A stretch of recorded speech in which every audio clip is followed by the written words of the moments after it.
G'day. Welcome to the colourful world of Australian expressions. Australian Say G'day is a light-hearted glimpse at some of the rich colloquialisms used in everyday situations. Many are drawn from rhyming slang, that is, a bag of fruit was a past expression for a man's suit. Other descriptive phrases are known as the Great Australian Double Negative, when an apparently mild understatement will in fact mean completely the opposite. As an example of this curious phenomenon, let us take the remark, Horry's been known to say the odd word. At first hearing, you wouldn't be blamed if you believed Horry was the quiet type. However, in this instance, it means Horry talks endlessly. Other methods of description are simply drawn from the unique brand of humour known around the world as Australia's own. Often slightly deprecating and frequently odd-sounding to a newcomer, nonetheless, they're usually phrases that can, with closer scrutiny, logically but wittily deliver the message. Treading your heels, mate, simply means, I'm right behind you. Stubbies are short beer bottles, leading to stubbies for a pair of shorts. We even find ourselves shortening words and running letters together. Ud is the abbreviation of wood, for example. This has developed from a rather fast delivery of the language. How you going, mate, and did you have a good weekend? Are prime ways of displaying this talent. By the way, if you haven't cottoned on yet, they mean, how are you going, mate, and did you have a good weekend? If you can maintain a strong sense of humour in Australia, Oz, you'll find yourself home and hosed. Another addition to shortening words is the habit of adding E to the end of the abbreviation. Do you know what a cozzy, hozzy or mozzie represent? Believe it or not, a cozzy is a bathing costume, swimsuit, a hozzy is a hospital, and a mozzie is a mosquito. Although some of these diverting expressions are not heard as frequently in the larger cosmopolitan cities, a rich listening treat is still in store when you travel through the outback and country regions of Australia. However, town or country, a mate's a mate, a coldie's a beer, and a newcomer is welcome provided he knocks with his elbows. Your hosts are Davo and Gazza, who have kindly given us their permission to listen in on some everyday situations. So bend an ear, pick up the speed of your delivery, and experiment. You may find yourself contributing to the rich vocabulary of Australians at large, and indeed, she'll be Jake. Chapter 1. The Aussie Barbie. Oh, g'day, mate. G'day, Digger. Yeah, nice looking Barbie you got there. Pity you cook like a man with two broken arms. Stop flapping your gums and get me a coldie, will you? I'll have a bluey, thanks. A bluey? Yeah, mate. A bluey? Mate, you need your head read. If you had half a brain, it'd be lonely. Oh, have you turned Mexican or something? Go bite your bum, Davo, and give us a hand with the snags, will you? All right. So, where's your missus? Oh, I don't know. She's whipping up a few singers over there or something. Oh, geez, these snags look ace. Where's the dead horse? Oh, right here, mate. Oh, tar. What do you reckon? Think I'll chuck a few prawns on too, eh? Yeah. Well, haven't you got me tinny yet, eh? Too busy wrapping your larceny around the snag. Oh, mate, don't go crook at me just 'cause your knickers are in a knot. Sorry, mate, but the ankle biter's been sooking all day. Yeah? Yeah, tear-assing round the place like a dog off its lead. I've nearly gone round the twist, mate. Yeah, nothing worse than a blubbing rugrat, Yeah, mate. you can say that again. Yeah. Oh, matter of fact, you and the missus should come round next Saturday for a barbie at our place. And don't forget to knock with your elbows. Okay, mate. Oh, jeez, where's the air again? These mozzies that suck blood from stones. Oh, too right. And now to explain. As we drop in on our two mates, we find them engaged in a favourite pastime, the barbecue. David starts by greeting Gary in the traditional Australian fashion. G'day. Although they may sound somewhat antagonistic towards each other, this insulting style of conversation is in fact a sign of mateship. An Aussie man wouldn't bother insulting someone he didn't like. Here, David thinks Gary is a very bad cook and is critical of his technique. Gary responds by telling David to be quiet, stop flapping your gums, and get him a beer. Make it a Foster's, a bluey. David is horrified at this choice, as being from Queensland, he would automatically choose barbed wire, a reference to the Forex brand. Most Queenslanders refer to anyone south of the border as Mexicans, particularly those from Melbourne who drink Foster's. Gary's bite your bum remark indicates he's taking absolutely no notice of David's comments. The snags are sausages, and David's wife is making up sandwiches, sangers. A snags means Gary's cooking is all right after all, and naturally the snags will be liberally covered with dead horse sauce, generally tomato sauce. Tinny is another name for a can of beer, and wrapping his laughing gear around the snag means to eat them. To go crook is to be angry, and having your knickers in a knot indicates Gary's anxiety about the ankle biters, which are not insects, but children. Rugrats are very small children. The children were sulking, sooking, and tear-arsing around like a dog off its lead, which means they were out of control and noisy. Chapter 2, The Weather. Oh, could be a little strife with the weather, mate. Yeah, doesn't look too good. Wind would blow a dog off its chain, I reckon. Yeah. Ah, well, looks like I'll have to give away the idea of a bludge in the backyard. Oh, yeah. There's so much dust about even the crows are flying backwards. And cold? Oh, cold? A dog would get stuck to a lamppost. Oh, what do you think this is, Bush Week? Come Ah, on. you can take a run and jump if you're going to be stroppy. Yeah? Yeah. Well, you carry on like that and I'll job you one. Ah, mate, you couldn't fight your way out of a wet paper bag. I can't. Come on, Yeah. let's drop it. Oh, jeez. Look at those clouds, though, mate. Yeah? Yeah, tickle your ass with a feather. What? Particularly nasty weather, you git. Oh, you get it? Oh, yeah, I'm with you now. But I reckon they're Canberra clouds, mate. Yeah? Full of promise and no delivery. Oh, yeah. Still, could be a little dodgy for the footy today. Ah, no, I'm packing the esky just the same. It'd need more than this brass monkey weather to keep me away. Righto, we'll stay to the death then. A couple of dogs' eyes should keep us going. Okay, but if we start being done, mate, I'm shooting through to the rubbity. Don't dob me into the missus, though. I've stretched the truth a little to get out of the house. No worries, mate. She'll be Jake. Righto, Uru. Got ya. David is concerned there is bad weather coming and indicates this by the word strife, meaning trouble. Gary agrees, pointing out that it's so windy a dog would be blown off his chain. He won't be able to have a bludge, do nothing, this afternoon.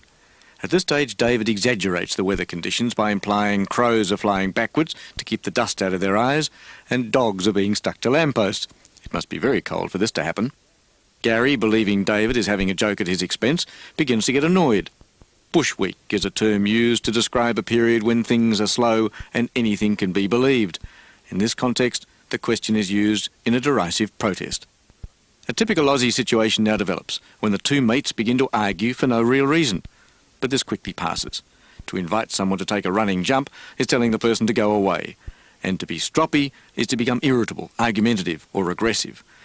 Gary threatens to job or punch David, but has the wind taken out of his sails by being told he is harmless and unable to carry out his threat. You couldn't fight your way out of a paper bag.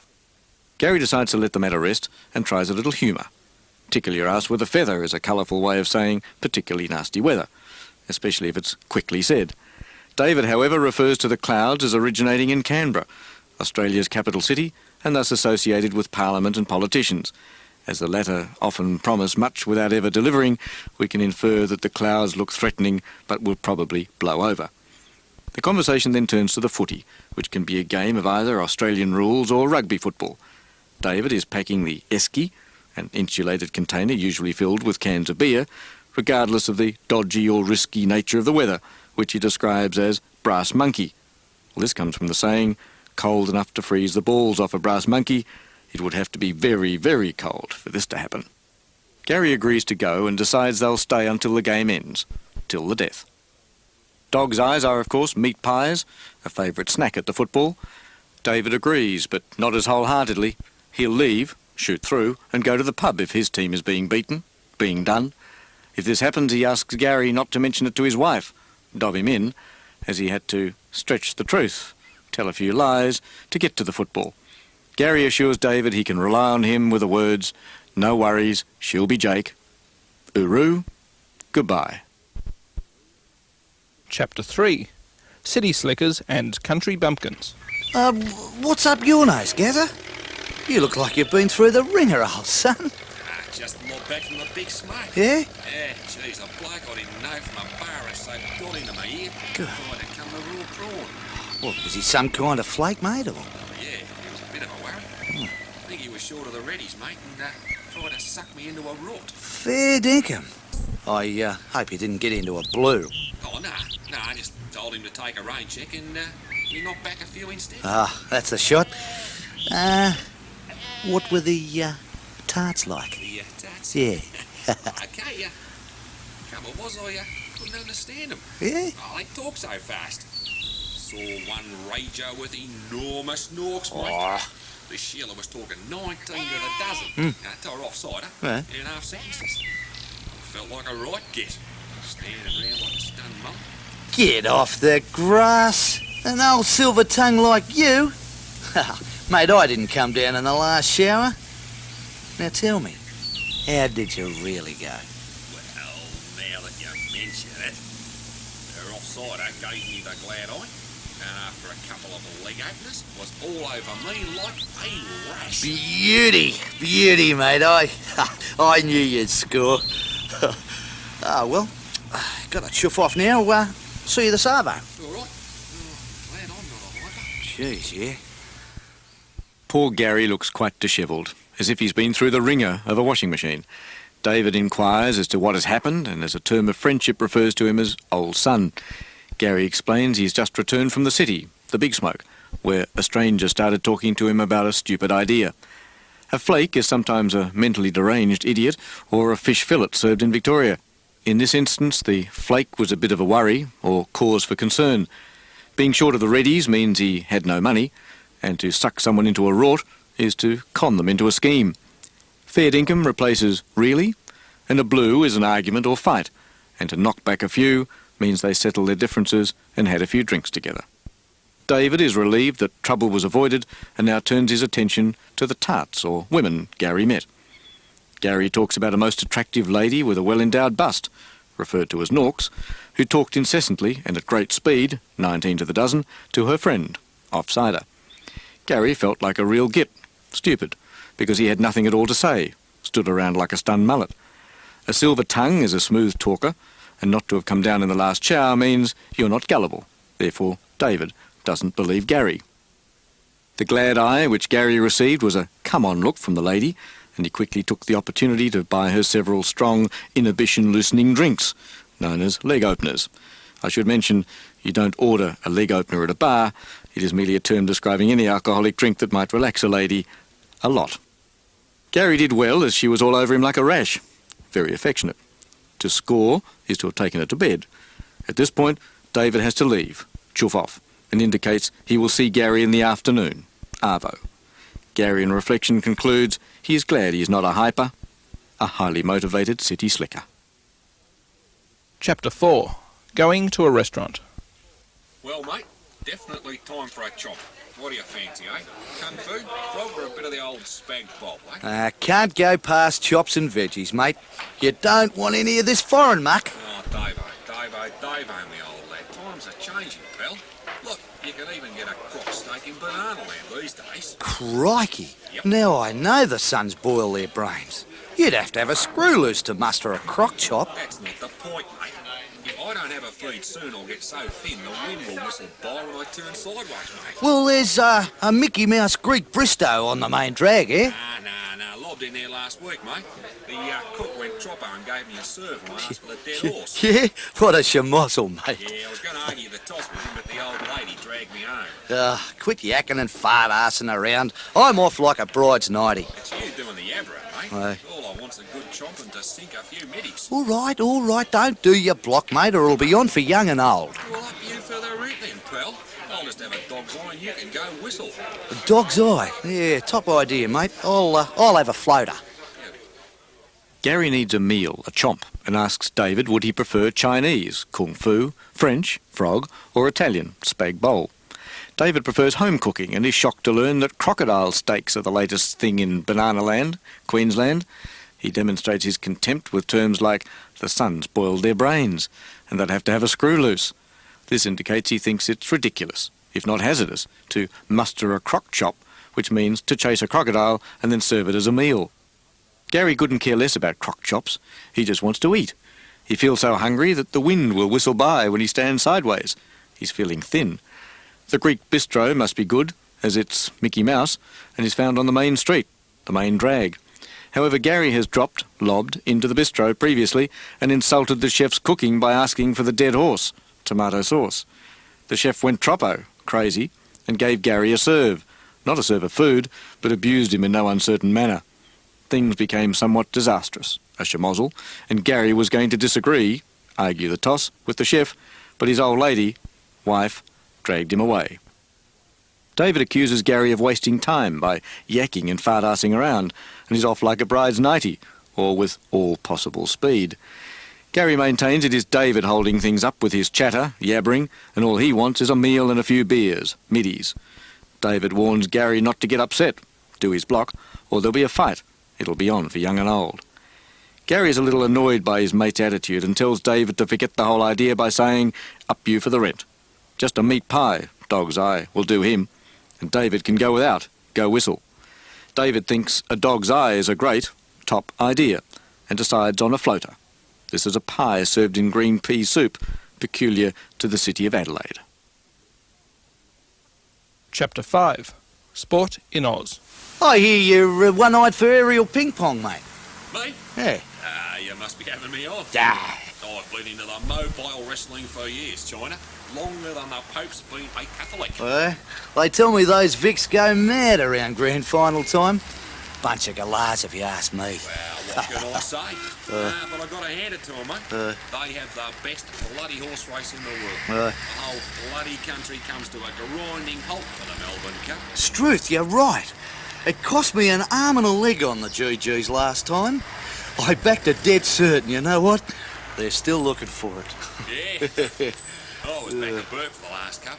Thank God they had a sweep out there. We copped an ear to the tranny and old Elf went berserk when we won, eh? He ran around like a chook with its head cut off, eh?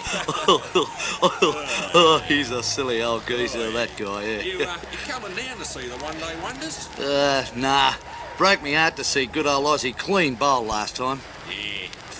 They say an optimist is an Aussie batsman going to the crease with pink zinc on his nose. How about a barnacle on the match against the Windies? No worries. Put a lobster on the Aussies to win. Oh, done. I hear the Septics took the old mug back. Yeah, because, we let them take it in the interests of world peace, mate. Oh, yeah. No doubt about it. Sport in Australia is a serious business. David wants to find out if Gary is a keen supporter of Australian rules football, aerial ping pong. Gary is probably from New South Wales and therefore lets David know he is a rugby, mobile wrestling fan and has been all his life, as long as the Pope has been a Catholic. Victoria is the home of Australian rules football and the grand final held in September is equivalent to a Super Bowl. The Melbourne Cup is Australia's premier horse racing event, run in November. David and Gary are not exaggerating when they say the whole country stops, comes to a grinding halt at the time. Last year, David lost a lot of money betting on the race. In fact, it cost him an arm and a leg. The dead cert was a horse strongly favoured to win, but pulled up lame and didn't even finish the race. Gary was back at Burke, or a long way from anywhere for the last Melbourne Cup. However, even out there, the locals had organised a bet amongst themselves in the form of a sweepstakes. Sweep. And everyone listened to the radio, cocked an ear to the tranny. Poor Alf couldn't contain his excitement at winning the sweep and ran around like a chicken with its head off. David jokingly refers to Alf as a silly old man, geezer. The subject is changed to cricket. The one-day wonders are cricket matches which are completed in a day. Aussie being clean bowled is a reference to the Australian team's poor performance, and pink zinc is a salve put on the nose to prevent sunburn. The Windies is the very talented West Indian cricket team, and a barnacle represents an Australian dollar, while lobster is $20. These terms are generally used only with regard to gambling, particularly card playing. Done is to make a deal. In contrast, were done would mean the Aussies lost the match. Septic tanks, Yanks, are Americans, and the old mug is, of course, the America's Cup. David then rationalises its loss from Australia with true sportsmanship. Well... Chapter 6. A drink at the pub. G'day, Gazza. G'day, Davo. Whatcha? I reckon I'll sink a few at the rubbity with Robbie. Bloody good idea. Yeah. I've been wanting to chew that back with Robbie for ages. Come to think of it, Yeah? he owes me a fiver but hasn't cocked up yet. Oh, mate, you're mad to cop that sweet. Yeah, getting dough back from him's like pulling teeth. Anyway, I feel like I've just walked the Simpson Desert. Let's get stuck into a session. Oh, jeez, mate, I'm skint this week. Can't he crack a couple of handles? Well, I'm driving, so I'll stick with the light, or I'll cop the bag for sure. Gonna buy some tickets in the chook raffle? Nah, I won it last week, and I left the chooks in the back of the ute for 3 days. Oh, mate, the car's still on the nose. I bet the missus was snaking. Yeah, jeez, did she perform? Was I for it? I tell you, I went out and got myself paralytic. Well, let's face it, mate. You'd have to be a right bullfender to get the chooks, wouldn't you? Yeah, I felt like I was the biggest drongo this side of the black stump. And oh, you should have seen me, I tell you.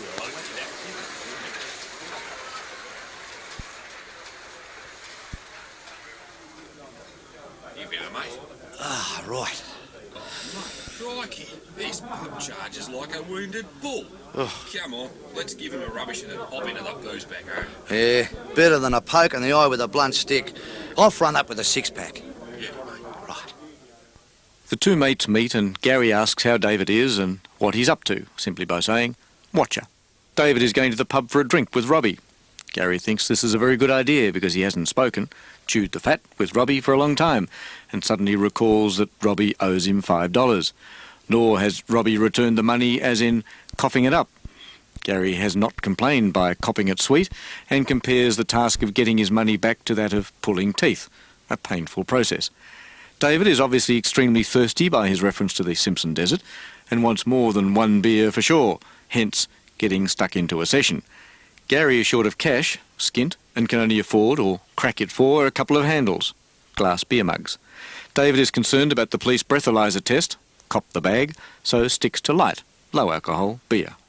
A raffle is a means of raising funds, and in this instance the prize is a couple of fresh chickens, chooks. David's car is still on the nose, smelling dreadful, as well it might, if chickens were left in it for 3 days. His wife, the missus, was furious, snaky, about this, and David incurred her wrath. She performed, and he was for it. To escape, he went out and got very drunk, paralytic. Gary has no sympathy, and indicates David must be a right buffhead, not too bright, for forgetting the chickens. David goes further by calling himself a drongo, an even bigger fool. This side of the black stump refers to an imaginary place in the outback. Gary, having just bought a round of drinks, notices the cost is very high and implies that the publican or licensee charges like a wounded bull. They decide to tell him this and give him a rubbishing, and drink or hop into the booze at home. David agrees that's better than nothing at all and advises his mate he will arrive with 6 beers, a 6-pack.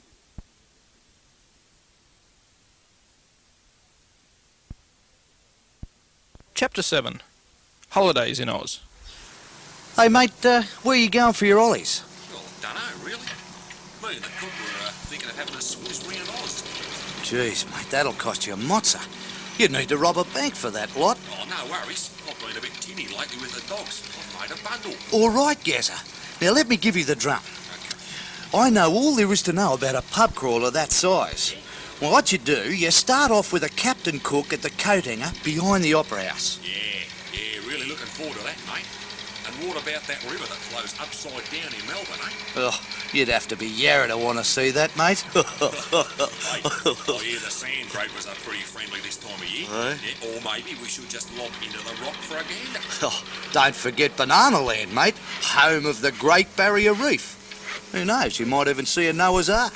Actually, I was thinking of doing me dough at the rest point on the Apple Isle. Yeah? Yeah, or get stuck into the plonk with the crow eaters at the Barossa Valley. Oh, much better than going, over there. Yeah. Safe as houses here, mate. You need someone to carry your port? Yeah. At last it is vacation time for Gary and his wife, fondly known as the cook. Having a squiz around Oz is describing their planned trip around Australia. David is concerned with the trip expenses being high, cost a mozza, and that they will have to withdraw all their savings, rob the bank. Gary explains that this will not be necessary, as he's been very lucky, tinny, at the dogs, greyhound racing, and has won a considerable amount of money, a bundle. By giving Gary the drum, David is going to tell him all he knows about a trip of that size, at the same time insinuating that it would become a pub crawl, one pub visit after another. A captain cook is a look, and it's not a real coat hanger they'll be looking at, but the famous Sydney Harbour Bridge beside the distinctive Opera House. They have a joke about the Yarra River that is said to flow upside down due to its distinctive brown colour, and ponder the friendliness of the West Australians, sand gropers. Lobbing into the rock for a gander can only mean visiting the fabulous Ayers Rock for a look. Banana Land refers to tropical Queensland, home of one of the world's greatest natural wonders, the Great Barrier Reef. A Noah's Ark is a shark.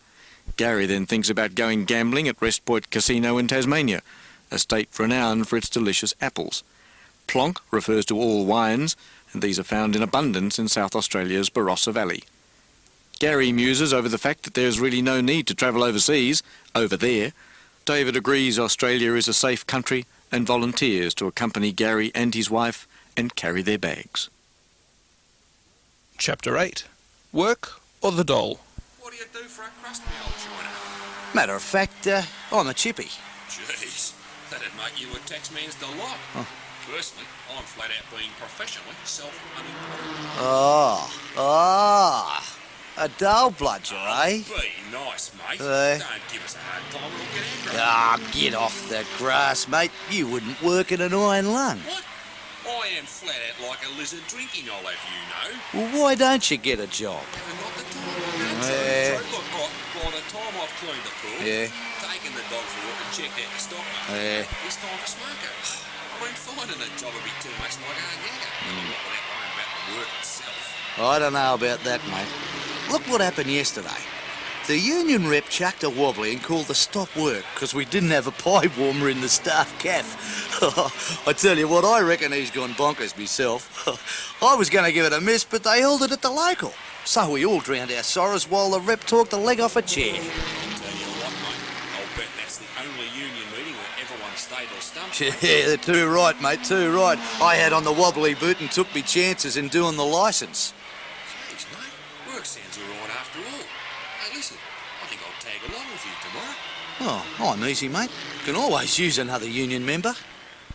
In answer to Gary's question as to what he does for a living, David replies he's a carpenter, chippy. Being a taxman's delight tells us he's very well paid for this. Gary is unemployed and, as he has no intention of seeking work, is referred to as a dole bludger.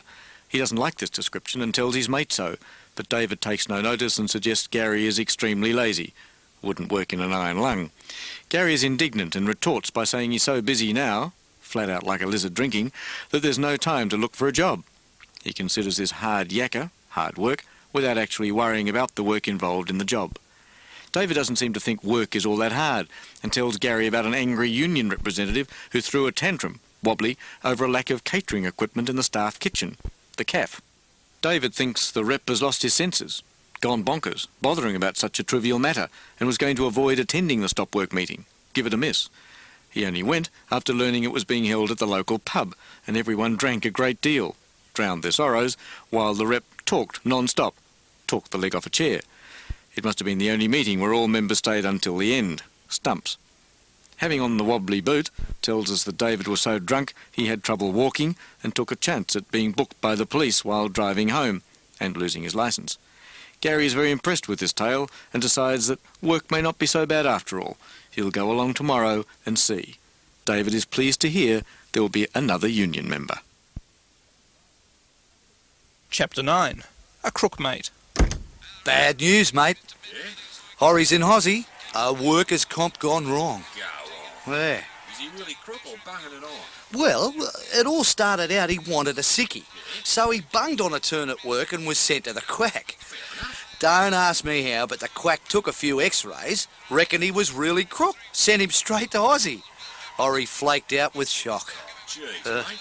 He's going under the knife, is he? Well, when he came round, he was convinced his heart was cactus, and it looks like he'll throw in the towel. Christ, mate. That'll teach him to pull a shonky. Oi, let's get there and bag him witless right now. Yeah, all right. But don't expect me to bring Gladdy's fruit and all that. I'd pull a pin myself if I seen with that lot. Oh, me too. In fact, it makes me feel kind of strange thinking this horrid kid in the bucket. Oh, I know he's been known to say the odd word and drive a man to drink. Yeah, but when all's said and done, mate, he's true blue. Yeah. Oh, well, I don't feel crash hot about the whole thing myself. G'day. Oh, g'day, mate. fair income. Oh, you beauty, mate. All right, catch ya. Who was that on the phone, mate? Oh, Bon's the news. Yeah? Yeah, they got the x-rays mixed up and Horry's fit as a Mallee bull. Ah, you beauty. Yep, says he'll meet us in 10 minutes at the pub for a medicinal. Let's go. Okie doke, treading right on your heels, mate. Yep, all this worries made me hang out for a coldie. Yeah, beauty. David and Gary are concerned when they hear that their friend Horry is in hospital. It appears that Horry deliberately pretended to be sick, bunged on a turn, to obtain some paid time off work, a workers' comp sickie. Unfortunately, the doctor, Quack, thought he was really sick and sent him to hospital. This shocked Horry, causing him to faint, flake out. Gary is worried that Horry may need an operation, go under the knife. To further complicate matters, Horry is now convinced he has a heart that doesn't work properly, a cactus heart, and has lost the will to live. Looks like he'll throw in the towel. Being typical, resilient Aussies, David and Gary decide it serves Horry right for his deception, teach him to pull a shonky, and they should go to hospital and bag him witless, a method of extreme teasing. However, they're definitely against taking flowers, fruit and the like for Horry. In fact, the thought of being seen with these items makes David think of pulling the pin himself, also dying, but this time with embarrassment. They reminisce over Horry's ability to say the odd word and drive a man to drink, telling us that Horry drove them crazy by talking non-stop. But Horry's a mate and held in high esteem. He's true blue. By not feeling crash hot, David signals that he's beginning to feel uneasy about the whole thing. And when the phone rings and terrific, bonza, news is received, it was all a mistake. Horry is as fit as a Mallee bull, extremely healthy. He'll meet them at the pub for a medicinal, any alcoholic beverage taken for very dubious medical reasons. David is right behind Gary, treading his heels, in heading for the pub, as they both crave for a coldie, which could only be a cold beer. Chapter 10. Flora and Fauna. Hey, Gazza, Yes, Davo? did I ever give you the drum about how the kangaroo got its name? No, mate. Run it by me now. I've got a couple of gifs or two up my sleeve. All right. Well, when Jimmy Cook discovered the Lucky Country, he asked the local Aborigines the name of the weird bizzo with the long tail. They said kangaroo. Funny thing was, in Aboriginal, kangaroo means I don't understand what you mean. That's strange, mate. Yeah. Why would Jimmy call a kangaroo, I don't understand what you mean? Well, I don't know. Must have been some kind of drop kick, if you ask me. Yeah. I mean, everyone knows the moniker of a kangaroo is Skippy. Ah, don't be such a nong. Anyway, you know, rumour has it that Skippy was a fake anyway. What? Me favourite TV star? Yep. God, never, mate. Yep, Never. yep, mate. Never. Believe she was really a wallaby. Poor old bee, eh? Well, yeah. Hey, Gazza, Yeah? that's a good imitation of a laughing jackass, mate. I'll give it a rest, Davo. Tell you what, here's a fact or two for you. Yeah. Did you know, when they first found the duck-billed platypus, they thought some joker had sewn 4 different animals together? Yeah? Well, I'll be blowed. Some prawns need their heads read. Oh, yeah, what galore. Yeah, too right. Hey, listen, mate, Yeah? what you doing on the weekend? Oh, I thought we'd throw a jumbuck on the spit and have a palaver. Are you coming? Oh, no worries, mate. Yeah. You'd have to beat me off with a stick. Yeah, well, I tell you what, every man and his dog will be there. It'll be a great bash. Oh, you little bottler. David decides to enlighten Gary, give him the drum, with a story about how the kangaroo got its name.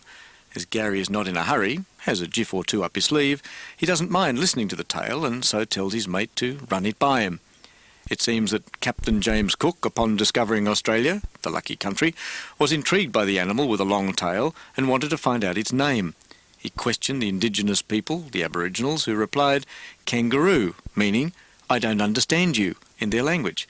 However, Captain Cook took this literally, and Australia's most famous marsupial was given its name. By this time, Gary's a little confused and wonders why the captain would call a kangaroo, I don't understand you. David gives it some thought and decides that Cook must have been simple-minded, a dropkick. Gary, obviously an avid television viewer, is convinced the assumed name or nickname, moniker, of a kangaroo is Skippy. Exasperated, David tells him not to be an idiot, nong, and that it's rumoured Skippy was really a wallaby, a smaller member of the kangaroo family. Refusing to believe this, Gary comes up with a play upon words and bursts into raucous laughter, which David likens to the call of a kookaburra, a laughing jackass. Gary now decides to tell a strange story about the duck-billed platypus, an amphibious egg-laying mammal with thick fur, a broad bill, tail and webbed feet.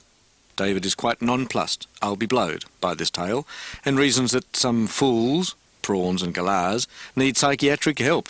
Their head's red. Conversation turns to the weekend, and David invites his mate to a party, bash, at which there should be a big crowd, every man and his dog. He's going to roast a whole lamb, jumbuck, on a spit, and it'll be a great night. Palaver in this case means plenty of conversation and talking. No doubt a few yarns will be told. Gary is very enthusiastic about attending and will definitely be there, unless beaten off with a stick. He reckons it'll be a fantastic occasion, a little bottler. Chapter 11. A Day at Bondi Beach. Back the esky, Davo. Time to do the birds at Bondi a favour. Good as done, me old mate. Haven't had a squiz over those topless togs in ages. Suffered a bad case of double vision last time. Yeah, bird watching can be a risky business at Bondi, mate. Yeah, it's a real job getting rid of the billy lids, though, so I can do some good for myself with the tarts. Tell you what, mate. Send them for an ice cream. Yeah? There'll be dots on the horizon in no time. Better make sure everybody slips, slops, slaps, or I'll catch it from she who must be obeyed. Now, let's see, what'll we need? Right, well, I'll bring a mountain of singers big enough to choke a horse. Oh, the missus will go crook if we don't pack the shadow cardboard. Oh, and the beach brolly. Yeah, right. Yeah. And, me nipper will want his surfboard. Yeah. I tell you, he's a goofy foot, and he's not real bad, Yeah, mate, yeah? yeah. Does himself real proud in the wave jumping comps he does. Yeah, good on him. Yeah. Now, we'll need the ghetto blaster and the mirror shades for checking out the talent. And then we'd best chuck in a cold slab or two, and the bendy bamboos. Righto. I've got the binocs for a visual emergency. Can always rely on you, mate. Gazza, Yeah? where did the wheels go? I thought I parked them right outside here. Gee, mate, it's buried in beach gear. It'll take a flaming week just to load the boot. Oh, it'll be time to buy the arrow before you even hit the Frog and Toad. I'm shagged out just thinking about it. Yeah. Oh, look, let's give it a miss, mate, and go down to the Rubbity instead. Yeah, top idea, mate. Yeah. Yeah, the beer garden's the place to get a tan. Righto. Come on, let's go. Right. Ah, just the day for a trip to the beach, and David and Gary reckon the girls at Bondi will be thrilled to see them. For anyone else, bird watching would relate to the feathered variety, but not for our lads, and it's a dangerous occupation as well.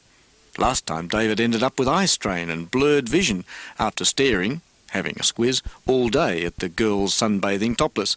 To ensure they're uninterrupted in this pleasant pastime, they need to make sure the kids, the billy lids, are out of the way, or dots on the horizon.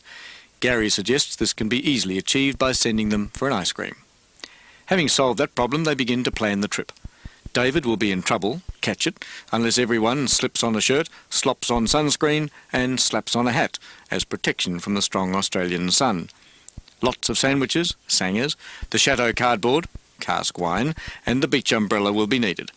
Gary remembers the surfboard for his son, who's a left-footed surfer, goofy foot, and has done well in surfing, wave-jumping competitions. A variety of items then follow. Ghetto blaster for musical entertainment, mirror sunglasses for undetected viewing, a carton of beer in cans or stubbies, a cold slab, and the essential fishing rods, bendy bamboos. A visual emergency for David is the sudden appearance of good-looking ladies, and for this the binoculars are required. Then, to their consternation, they find that the car has disappeared. It is buried under the huge amount of equipment necessary for spending the day at the beach. By the time they pack it all, the evening newspaper will be out. Time to buy the Herald. Just thinking about the work involved makes Gary exhausted, shagged out, and he's more than happy when David suggests going to the pub instead. So they forget about hitting the Frog and Toad, the road, and it's off to the local beer garden for a suntan. Chapter 12. Should a bloke diet? Gazza, me old China help. The Trouble and Strife insists I go on a hunger strike. Yeah. What for? You would have to be the healthiest specimen of Aussie manhood a woman could clap her mince pies on. Well, for some wacko reason she thinks my pot needs shrinking. Personally, I think I've just got big stomach bones. She's got kangaroos in the top paddock. Yeah, I mate. reckon. A lot of serious drinking went into the construction of your magnificent gut. You would be our rugby's top dog in the beer belly stakes, China. Yeah, I know, but she's threatened to chain my leg to the sink if I don't do something saspo. Don't fret, Dick, I'll get a light bulb. Yeah. Mate, I mean to say, with a good gut, a man never has to worry about cleaning his shoes, does he?